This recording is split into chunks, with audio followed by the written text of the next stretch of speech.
Alam nyo ba, magmarites muna talaga ako. Alam mo, marites naman talaga ako, no?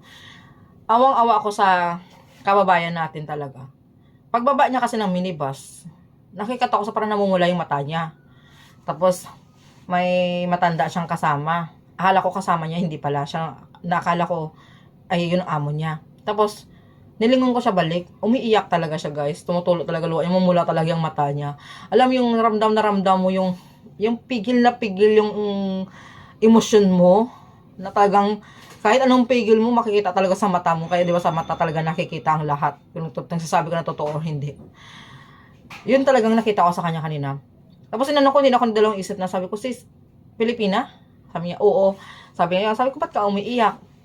Niya kasi, pagod na ako, sabi niya, ha? Bakit? Ano, normal lang yan kasi nandito tayo nagtatrabaho. Is part of, ng work natin yan. Lahat naman tayo napapagod. Kaya, mo lang. Sabi niya, hindi kasi, sabi niya, daming utos ng amo, tapos perfectionist pa yung amo. Tapos napagalitan pa ako sa may minibus kasi ang dami kong dala. Ang dami talagang dala, guys. Dito, I feel it. Naranasan ko din naman mga ganyan. Dito, kalawat kanan, tapos parang, tapos may bit-bit pa siya. Mayroon dito, mayroon pang bit-bit dito. Siguro nakakaramdam siya ng pagod or self-pity talaga din, no?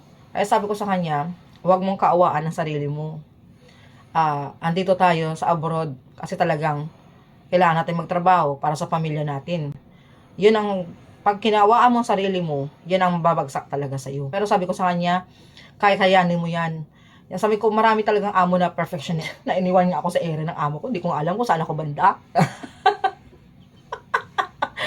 Sabi ko, ngayon, 5 months pa lang si Kabayan dito sa Hong Kong. At siya yung, yun nga, bata, 36 years old naman. Siyempre kasi talaga guys, pag first time mo talaga sa Hong Kong, normal ang ganong feelings na magkakaroon ka talaga ng self-pity. Di ba? Hindi talaga maiwasan yan sa baguhan. Kasi, yun naman ako dati din eh. Hanggang sa mag-grow ka talaga din.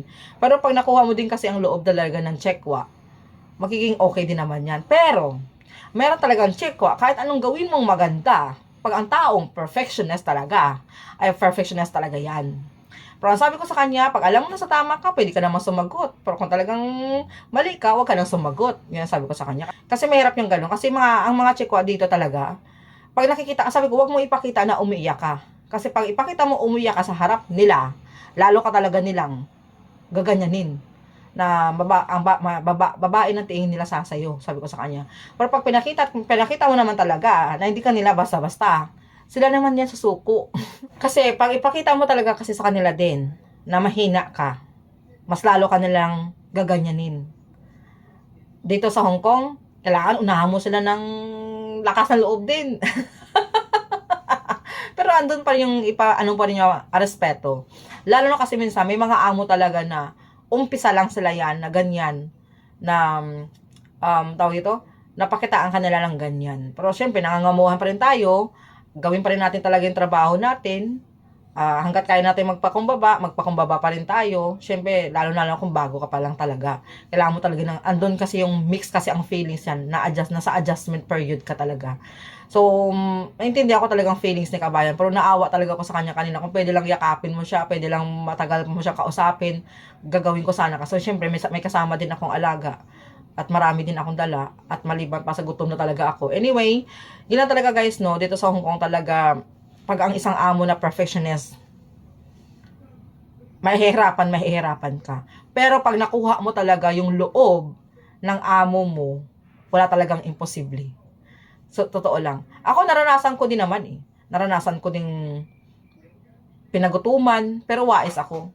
Pinaranasan ko din na perfectionist din ang amo ko noon. Konting ano lang, pagalitan ka, konting alog lang or ingay lang, pagalitan ako dito.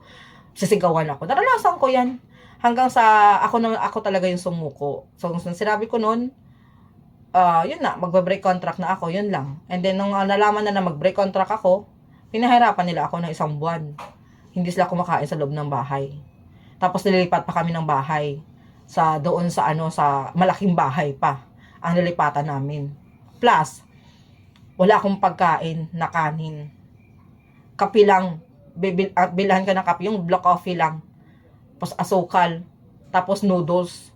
Tapos kanin wala kasi hindi ka nagsasaing, di ba? 1 buwan yun, tiniis ko. Tapos, pero kaso lang, wais ako. Dahil may kaibigan ako doon sa baba, sa first floor, ay may backdoor ako. Akala na talaga na pagkutuman nila ako. Yun, syempre, wais, yun nga, na may tumulong din kapwa ako Pinay sa akin na nilulutuan ako ng pagkain na tinalagay doon sa backdoor na hindi nila alam. 'Di ba? Yun lang yun, guys. Kailangan talaga dito sa abroad, malakas ang loob mo, matibay yung loob mo, marunong kang dumiskarte, paano ka makasurvive sa tinatawag na pagsubok. O, nang time na lumipas na kami doon sa amo ko, ang bahay, lumipat na kami sa bahay nila na malaki. At naranasan ko din walang map, mano-mano, walang vacuum. Yung parang cloth lang yan na ganyan-ganyan mo lang yan, no? Sa sahig. Tapos, kamay lahat, mag-map ka, kamay ang gagamitin mo sa kalaki-laki ng bahay.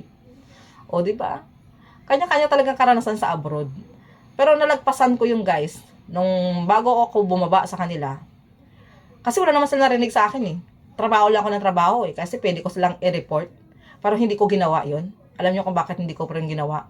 Dahil, hayaan ko na lang yung papalit sa akin ang gagawa. Mas maganda na lang kasi sabi ko, ayaw ko na mas maraming trouble pa. Pero may kaya kong ipaglaban ng sarili ko. Pero ang nag-refer kasi sa akin, yung dati ko ding amo.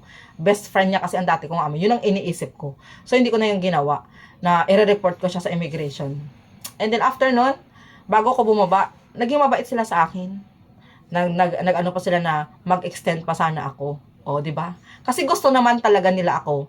Dahil siguro, I admit din naman, baka siguro that time, hindi pa ganun ka open yung isip ko, ganun ka matured ang isip ko talaga ng way back, 15 years, 14 years ago yata, yun, mga something like that, or 10 years ago, mga ganun. So, hindi pa ganun ka matured ang isip ko talaga.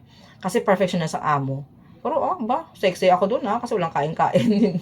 Pero yun na yun. And kita mo, nakapunta naman ako sa mabuting amo. At now, andito ako sa amo ko. Sa pangalawang balik ko sa Hong Kong, andito ako sa amo ko.